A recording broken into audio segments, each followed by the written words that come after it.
Hello guys, for today's video, nagluto tayo lunch. So, atong lutuin is fried fish.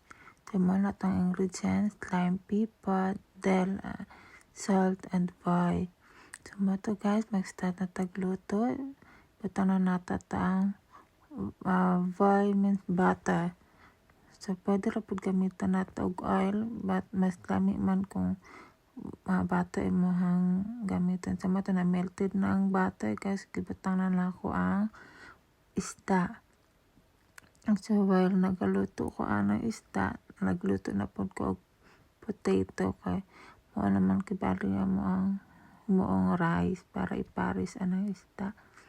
So mato guys, nagbutang na ko, start na ako butang ang lime pepper.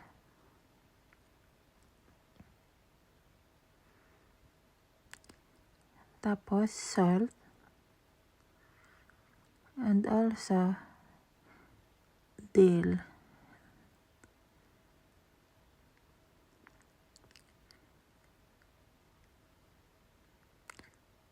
So after na kong butang anan mga seasoning guys, so ako sasanggi pa brown. Mana ni siya guys after na ko butangan og mga seasoning. So, kaya na brown naman sa ako nang gibali guys. Mas lami siya guys kung butangan na mas seasoning comparing anang salt lang sud.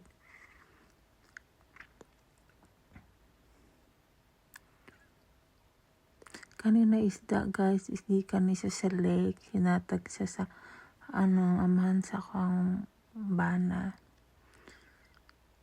As in favorite po na ako na siya nga isda guys, kaya very soft and delicious, especially kung fried fish nimo. So mo to guys, kaya naluto naman po datong potato, and also naluto na po datong fried fish. So nagprepare na ko food para sa ko ang yuhan. So mana na guys, di pa ting gilamian si yuhan, kaya nagbutang po ko sa fried fish og sauce.